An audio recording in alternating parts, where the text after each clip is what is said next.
আসসালামু আলাইকুম ভিউয়ার্স, আপনারা সবাই কেমন আছেন? আজকের পর্বে আপনাদের সঙ্গে শেয়ার করব হোমমেড কর্নফ্লাওয়ার। এই কর্নফ্লাওয়ারটা আমরা বাজারের থেকে দেখা যাচ্ছে যে অনেক চড়া দাম দিয়ে কিনে আনি। চড়া দাম দিয়ে কিনে না এনে আমরা বাসায় তৈরি করে নিতে পারি। আমাদের এই কর্নফ্লাওয়ারটা অনেক প্রয়োজন হয়, অনেক কাজে লাগে। তাহলে চলেন আপনাদের সঙ্গে শেয়ার করি।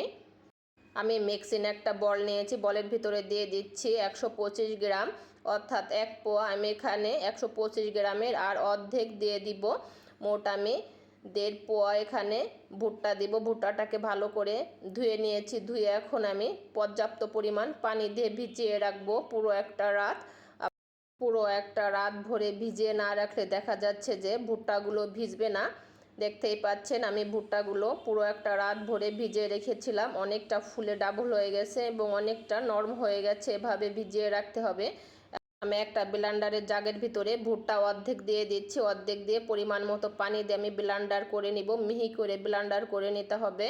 ভুট্টাটাকে ব্লেন্ডার করে নিয়েছি। এখন আমি ছেঁকে নেব। একটা ছাঁকনি নিচ্ছি, ছাঁকনি দিয়ে ভালো করে ছেঁকে নিতে হবে।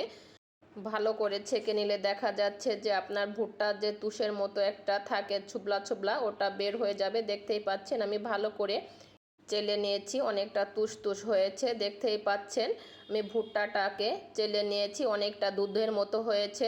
এখন আমি এটাকে আর একবার করে ছেঁকে নিব। আমি নরম একটা পরিষ্কার কাপড় নিয়েছি, কাপড় দিয়ে ভালো করে ছেঁকে নিতে হবে। ভালো করে ছেঁকে নিলে যেটা হবে, আপনার যে রসের ভিতরে হলদে একটা ভাব আছে ওটা থাকবে না এবং ভিতরে একটু তুষ তুষ থাকে সেটাও চলে যাবে। এটা করলে যেটা হবে, দেখা যাচ্ছে যে কর্নফ্লাওয়ারটা আপনার সাদা হবে, হলদেটে ভাব হবে না। এখন আমি নর্মাল ফ্রিজে 5 থেকে 6 ঘন্টা ঢেকে রেখে দিব। বাইরে রাখলে ভালো হবে না, নর্মাল ফ্রিজে রাখলেই বেটার হবে। আমি নর্মাল ফ্রিজ থেকে বের করে নিয়েছি। দেখতেই পাচ্ছেন পানির থেকে কর্নফ্লাওয়ারটা আলাদা হয়ে গেছে। এখন আমি পানিটা ফেলে দিয়ে নিচ্ছি। এখন পানিটা ফেলে দিয়ে কর্নফ্লাওয়ারটা একটা চামচ দিয়ে তুলে নিয়ে একটা ছাঁকনির ভিতরে দিয়ে ভালো করে ছড়িয়ে দিতে হবে। ছড়িয়ে দিয়ে রোদ্দুরে দিতে হবে।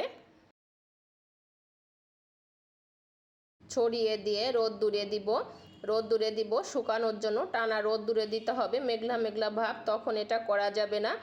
দেখতেই পাচ্ছেন কর্নফ্লাওয়ারটা আমার অনেকটা শুকিয়ে গেছে, শুকিয়ে ফেটে গেছে। এখন আমি একটা ছুরির সাহায্যে আমি তুলে নিচ্ছি ব্লেন্ডারের জাগের ভিতরে। এখন আমি দিয়ে ব্লেন্ডার করে নিব। দেখলেন তো কত সহজে বাসায় তৈরি করে ফেললাম কর্নফ্লাওয়ার।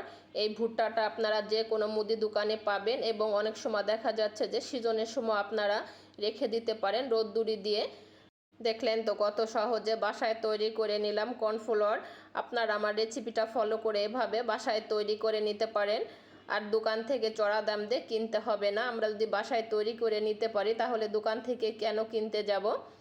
আমি একবার ব্লেন্ডার করে নিয়েছি, অনেকটা হয়ে গেছে। আমি 2 বার করে ব্লেন্ডার করে নিব, যেহেতু আমার ব্লেন্ডার জগটা অনেকটা ছোট, এতটা বড় না যে আমি একবার দিয়ে ব্লেন্ডার করে নিব। দেখতেই পাচ্ছেন একদম দোকানের মতো পারফেক্ট কর্নফ্লাওয়ার হয়েছে।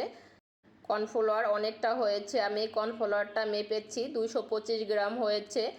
রেসিপিটা আপনাদের কাছে কেমন লেগেছে ভালো লাগলে কমেন্ট করে জানাবেন। আর বেশি বেশি করে শেয়ার করবেন, লাইক করবেন, আর অবশ্যই আমাকে সাপোর্ট করবেন। আর যারা এখন আমার ইউটিউব চ্যানেলটিকে সাবস্ক্রাইব করেনি, চ্যানেলটিকে সাবস্ক্রাইব করবেন।